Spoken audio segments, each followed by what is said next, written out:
Penderyn, where does it all begin? So in 1997-98, I was leaving the Welsh Development Agency, where I'd been the chief economist, and I was going back into academia in Cardiff University.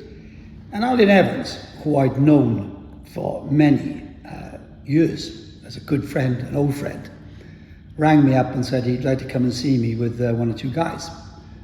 Didn't know what it was going to be about, but he came to my office in the university and said, "We got this idea," he said, "to start up a new whiskey company.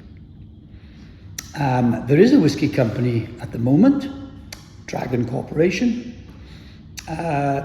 called Welsh Whisky, I think, as well, and they produce the Prince of Wales whiskies, and it was run by a guy called Gittings, and he was a bit of a rogue, likeable rogue, but a bit of a rogue. And anyway, he and Alan came to see me and said they've got this idea. Well, what had really happened was this. Gittings had been found out for calling the whiskey Welsh whisky when it was actually Scotch. So the Scotch Whisky Association were suing him. The people who leased the building who he leased the building off in Brecon wanted it back. So he had to move out of there, really. And he thought he could start anew with some help. So they came to see me and we talked about it. And I said, well, I'm not particularly keen on producing something called Welsh whisky, unless it really is. You know, well, it's got to be authentic and all the rest of it. So we talked around it, and the funny thing was that Gittings had an embryonic still in his building, which had never been used, never been commissioned. Nobody knew if it worked. It was a bit like, what was that fangled thing, you know, Higgs Robinson or so, you know, years ago, some sort of really strange mechanical thing. So they didn't know it would work. But he was the one who was very close with David Faraday. So he'd got some sort of grant from Europe through David Faraday, who was at Sussex University, to start building a still. They got some sort of grant, sort of a what do you call it? Sort of a craft. It was a craft grant, you know, for local regional businesses to do something new in the area of alcohol production. So they had this embryonic still, and we needed to sort of do something with it. We needed to find premises, etc., etc. So very quickly we had to move out, and we had to raise the money to just empty the warehouse, including the still, and store it somewhere. So what did we want to do? We wanted to make sure that the still was working, we wanted to test it, etc. So we decided to start the whiskey company, and I was employed. When I say employed, I didn't get any money, obviously. I was asked to undertake the business plan, develop a business plan, and develop a financial plan, of course, to get the thing started off. So, you know, I was interested in this type of stuff anyway as an academic and as everything else. So I said, yeah, I'll do that. So I worked out that we'd need about £1 million to get down the road to when the whiskey had matured enough to sell it. So we needed £1 million. And I said, you know, here's the business plan, you know, so we need to raise money. At the moment, we're going to need about £150,000 to empty this place and store it and do something about building some sort of distillery. So we raised the 50 grand each, really, 150 grand. We then got one or two other people involved. So that was myself, Alan Evans, and a sleeping partner by the name of Mr. Lewis. I can't remember his first name. And we put in the money, and we rented some place to store everything, dismantled it all. And by the time it came to dismantling it, Edwina had got involved as well, and her husband, and one or two others. So we were knocking up a bit more money now, with people putting in 50,000, you know. So we then had enough money to start building this distillery. So I said, well, we need £1 million. So we've got 350,000 in equity. We'll need a similar amount in a mortgage. And I'll see to what extent I can get a similar size grant, £350,000 grant from the Welsh Development Agency. So that was the business plan, effectively.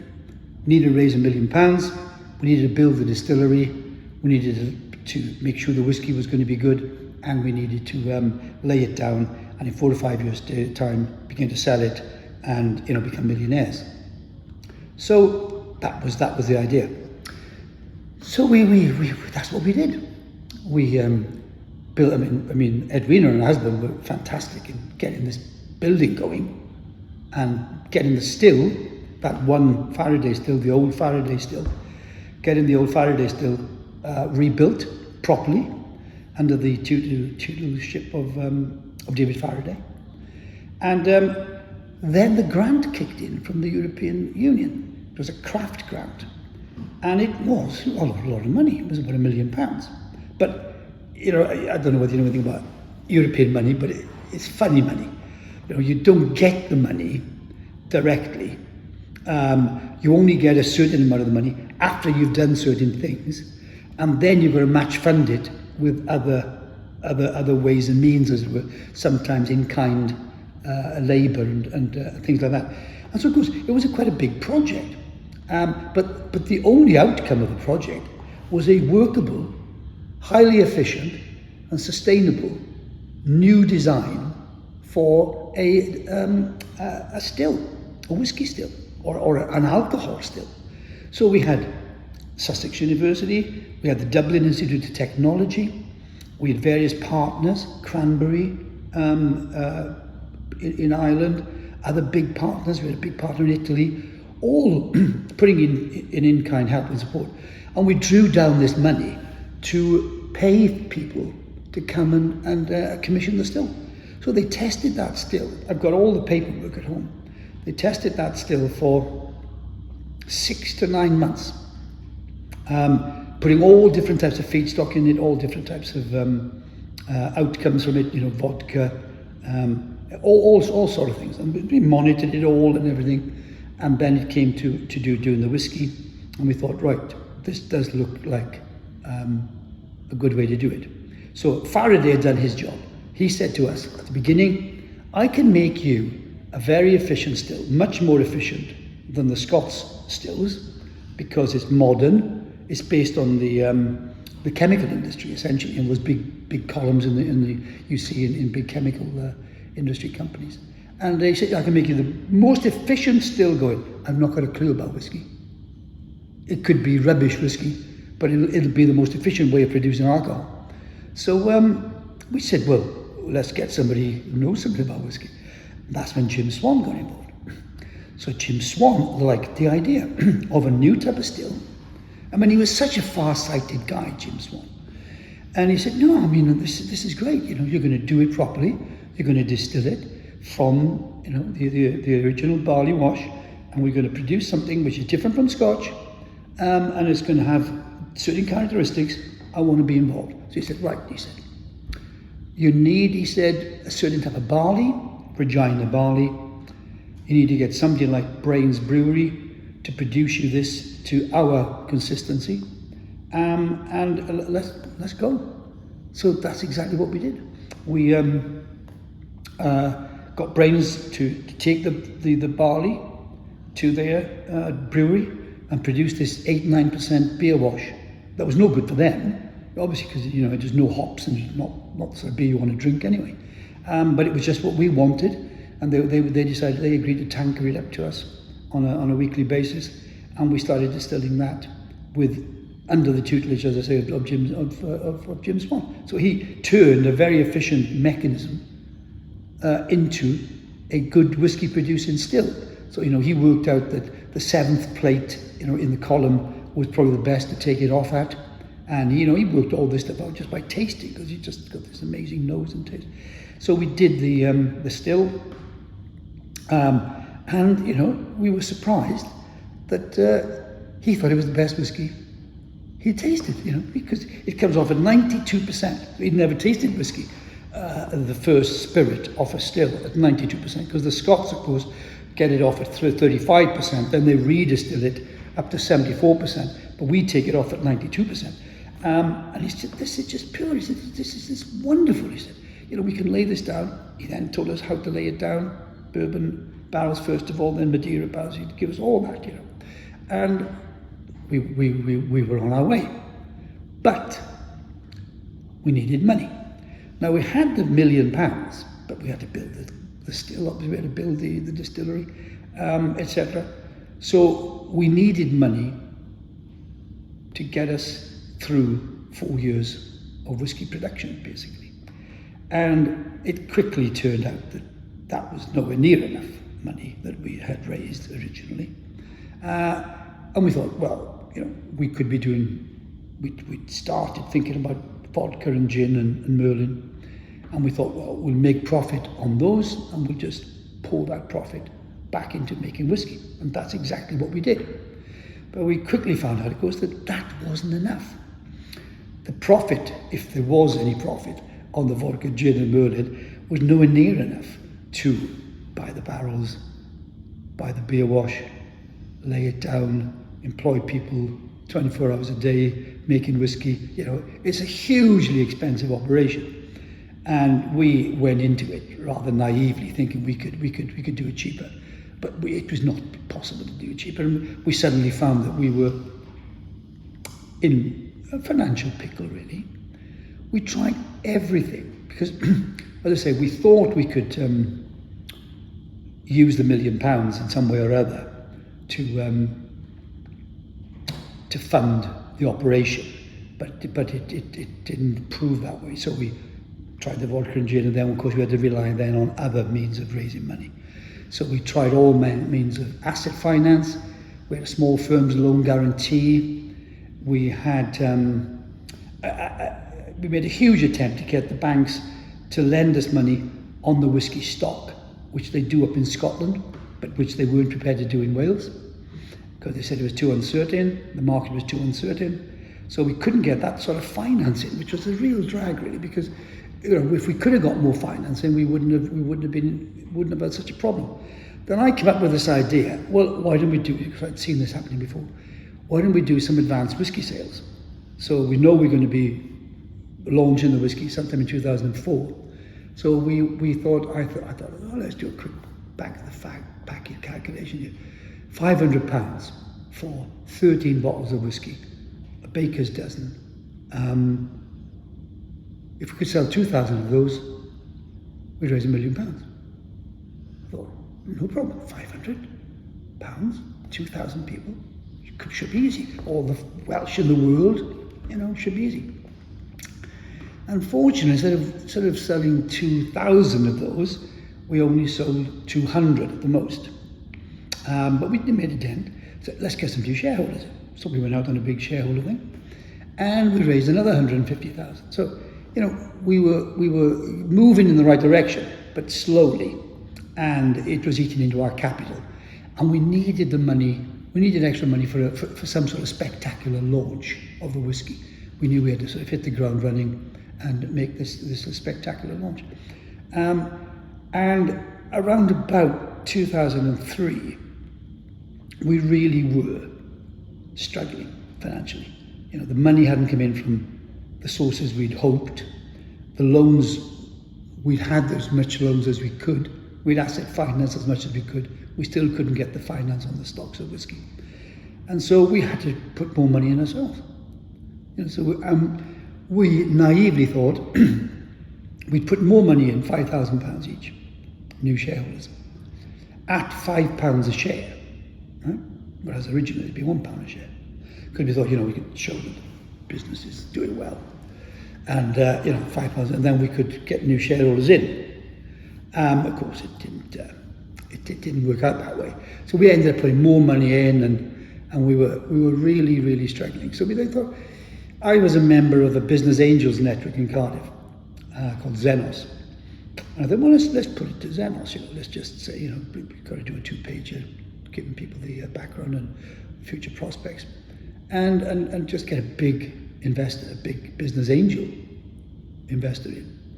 So we went to Xenos. Nothing much came out of that. We got a little bit of interest, but through that mechanism, we were able to get in touch with Nigel Short, because it was through the business angel network that he heard about us, and he came along, and we didn't know him, of course, from Adam, although he actually lives very close to where I was brought up, but I'd never met him before, and we didn't know what to expect, really. So I think at one point I said to him, well, at that time we were looking for new shareholders, and we'd advertised for new shareholders, and we'd had a lot of people coming in, wanting to sort of give us £1,000 type of thing, but we had to say the minimum is £50,000. We can't handle anything less than that because of the administration and everything, and we had a prospectus and everything for it. So I said, well, the minimum is £50,000. I said, how much were you thinking of investing? He said, about £1 million. Well, we're happy to talk to you about that. And fair play for Nigel. He got the top guy from the Scottish Whisky Association to come down and test the whisky and everything. And fair play, the guy thought, as we did, the whisky was first class, and his investment would be a good investment. So Nigel did invest. But, obviously he invested in terms of shares, and it wasn't £5 a share, obviously. He realised that was a bit of a stretch. So we negotiated, some deal on that, and to existing shareholders as well. And, he bought into the company, and he therefore allowed us really to have a very good launch, which is, what we had the Prince of Wales at the launch. Nigel obviously was there with his family, and all our shareholders were there with their families. We had a fantastic day with a jazz band I had organised in St David's Hall in Cardiff. It was, it was a really memorable day. I had lots of coverage in the press and everything, and we launched the whisky.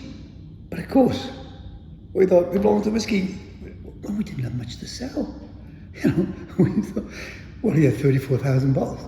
Well, that's not, we raised these expectations, and we didn't have much volume. And of course, whiskey is such an interesting product, you can't just turn it on like we can vodka and gin. So we had this demand, but, we didn't have the supply.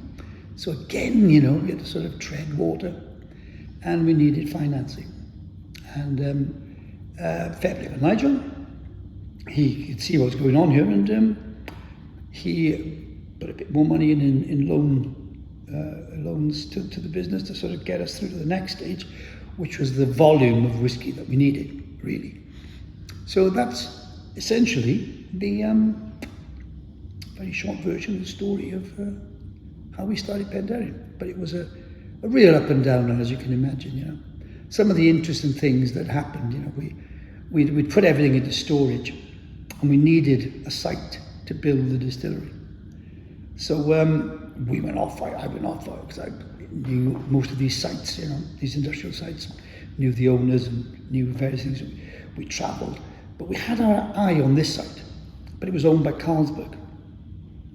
And Alan Evans was in touch with Carlsberg, but unfortunately, he didn't have a great relationship with them because he'd gone bankrupt. And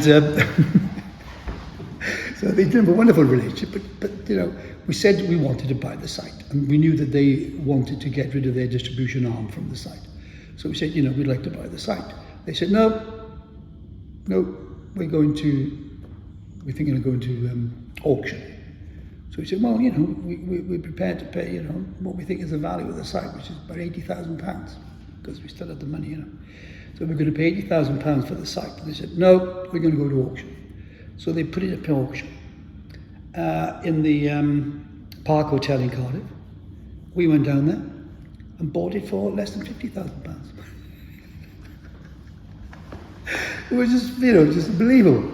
So we bought the site for less than £50,000. So we thought, oh great, we've got £30,000 more than we thought we had. They cleared the site, and we moved in and immediately started building the distillery. We had planned it slightly differently. So, we were going to build where the back hopper thing is now. That was going to be the big maturation barn, if you like.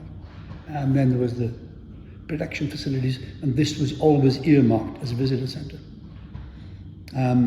But then, when we started working here, we thought we need somewhere for the offices, we need everything, So the visitor centre went on the back burner for quite some time.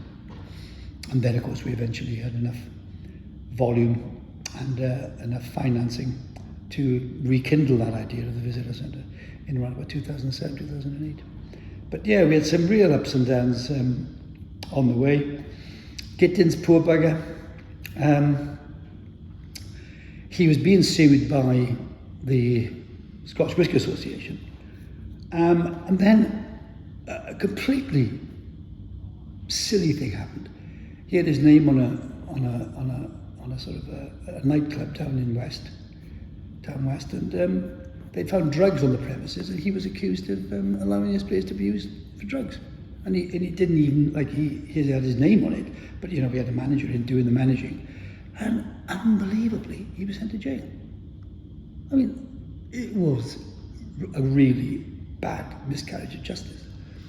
And even the Scotch Whisky Association, and a load of other people, tried to sort of get that overturned. And they did, but in the meantime, he was in jail in 1999. So, yeah, we bought the whole of the contents of that shed. That was part of the initial investment here. We put £50,000 each in. We bought the whole content. It was like from the receiver. It wasn't from him, because he'd gone bankrupt in the meantime. So it was a receiver. So because he was in, obviously, bankruptcy, his name couldn't be on it anyway. But for a while, he was in the background, giving us advice, basically. But also, of course, he was the name on the European grant. He and David Faraday were the named leaders of the European grant. When he went into jail, then I had to put my name on, take his name off. So I became the leader of the European grant. And it was a struggle, because he'd promised, this £1 million. He'd promised it 20 times over to everybody involved. But of course, there was no money to be given to anybody. The only money was to be given to the universities to do the research. All the other partners were putting in-kind help and support and testing out what they came up with in their research to improve their own facilities. You see? But he'd promised them, you can have a third of this, you can have a third of that. So they all assumed they were going to get money. So of course, I was in charge of this now, and it was an absolute nightmare. And there was a lot of ructions in there, and there was two lots of grant. We didn't get the second one, I don't think. And then the European Union started saying we hadn't undertaken the first lot of things very successfully, so they were trying to claw money back.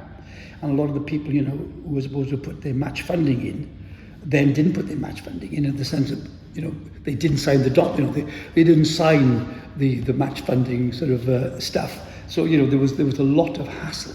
And even in 2008, I was looking at my stuff the other day, I came across a letter from the European Union in 2008, European Commission, demanding £76,000 of us to be repaid to them. We had lawyers, Eversheds, etc.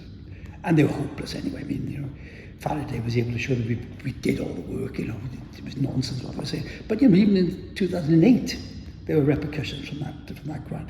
So, what with, at 2003 we had no money at all. We were struggling to keep the thing going. We had plans, in fact, to close the whole thing down and just sit on it for a while, sit on all the whiskey, don't produce any more, because it was obviously loss-making at that point. And, as I say, we didn't have money to buy the next roll of sellotape. It was really that bad. And it was that time we were struggling to get all this money in. We were getting dribs and drabs in that kept us going. But, we needed a stronger bank balance to really go for it and do the launch. and it was timely for us, that Nigel arrived late, I think in 2003, and we were able to do a new share issue, a new ownership structure, and had the capital then to finish off what we knew was potentially a very, very, very good product. But it really did come to the point where we were going to close everything down and just wait for the market to rise a bit and to raise some more money and hopefully get some new avenues of income in. So that was the plan at the beginning of 2003, So it was we had I did, I'm sure Edwina did, and I know Alan did. We put our houses on the line. We had to put charges over our own homes to keep this going. I know, and only recently I had a note, not recently, 5 years ago, I had a note from the finance director here saying, by the way, we've just discharged a £25,000 charge on your property, to HSBC. So we really put on, we put so much time into this thing. It was incredible. I mean, Edwina probably, and her husband did most of it in terms of time. Alan and I were more. Well, Alan was involved as well quite a bit. I was more strategic, really, just trying to sort out this money situation. I've got reams of business plans on my computer, spreadsheets. What we needed, to break even, what was it that we needed? I mean, Jesus, we had so many options. We were thinking of so many options. We had very little, actually, realistic ones when it came down to it. And then when the money dried up, in 2003, we'd really gone out and had some really good new investors came in, at £50,000 or something, which was great and very, very welcome. I say it was never enough.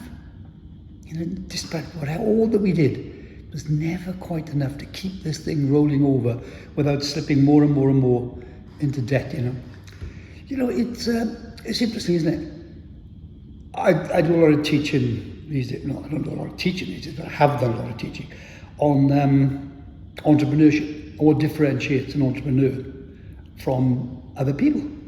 And I quite often say to my students, you put somebody in that corner, a group of people that were entrepreneurs, and a group of people in that corner who were definitely not entrepreneurs, perhaps local authority managers or something, and then you ask them certain questions, and you'd be surprised how much risk-bearing, risk-taking these guys are prepared to put up with. They're quite standard questions you can ask, And that's it, the entrepreneurs tend to be the risk-takers in society, and I was one of them.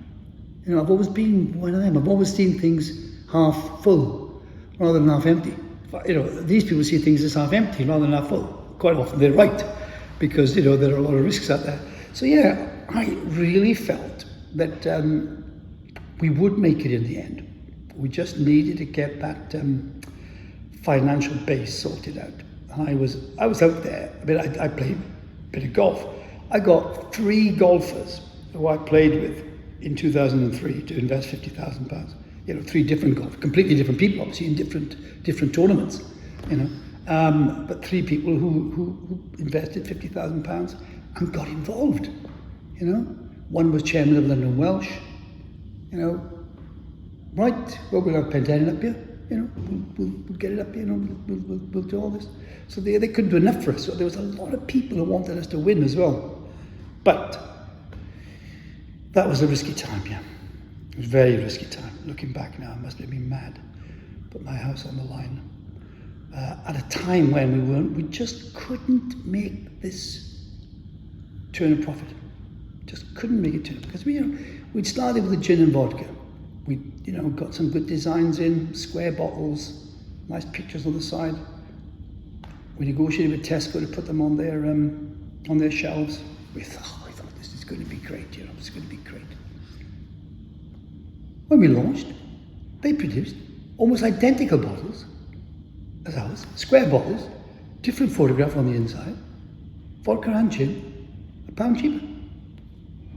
I mean, you know, so we'd set all this stuff down and thinking, God, this is going to turn us around, All of a sudden, we're getting dribs and drabs of sales, in vodka and gin. So it was really a shock, to deal with people. But of course, the best thing about it was, by the time we brought out the whiskey, we had dealt with all the big grocers. We were a lot more savvy about what we did. So actually, selling the whiskey, and of course we did such a good job in the launch and raised the profile. So it was zooming off the shelves. So it was. But we had learned a lot. By 2004, we did 4 years of banging our head against the big grocers trying to make a living, and it was not easy. And you're right enough, I was chasing it. When I say I was chasing a dream, because I was lucky, I was employed, a lot well, as long as I don't lose my house, I've still got a job, etc. But of course, other people, if it had gone down, a lot of people's livelihoods would have gone with them. So it was in that sense. But I did think, I was sure, what with Swan, Faraday, the world's experts in their own areas. We'd brought 2 guys together there. And then the third guy, of course, that I sourced was Glenn Tutzel. Met him at a party up in London, talked to him about it. This is before we launched anything. This is back in end of 2002, beginning of 2003. He came down and told us, he could produce the right type of bottle and packaging that would make this shoot off the shelf. So we went with him to France, sourced the bottle, a very innocuous bottle, And I thought, I can't see that's going to be that one there, the old one there. I mean, when you look at this bottle now, I mean, it is iconic in the sense that it's the original Penderyn bottle. But if you see that bottle empty without anything on it, it didn't look to me anything special at all, the bottle, And there was a slightly different bottle with a more whiskey-shaped neck, more bulbous sort of neck, So we had a bit of an argument, about whether the bulbous-shaped neck, would be better for a whiskey than this, because this is the bottle that Grey Goose uses. The same bottle, they package it obviously differently. So I wasn't too sure about it, but Glenn Tutzel said, no, he said, Brian, that slender-looking wine bottle, he said, we'll make that the most attractive whiskey bottle you can get on the market, he said. Leave it to me. I said, right, leave it to you, Glenn. So Glenn took that on. The only thing with Glenn was, he was convinced that Penderyn wasn't the right name for it. He tried to talk us out of using Penderyn as the name of the whiskey. Wanted us to use Beacon. He said, Brian, he said, you go to America,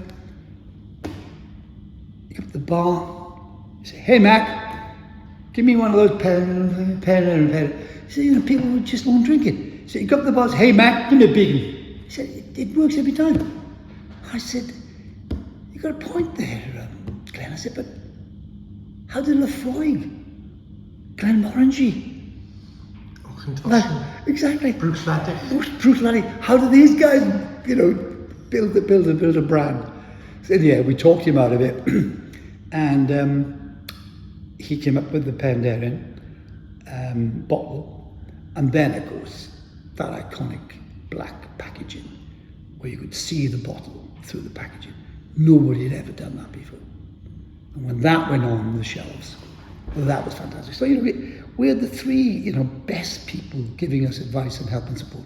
Faraday, Jim Swan, Glenn Tutzel. Absolutely fantastic. I mean, they couldn't do enough for us. That was a good thing about it.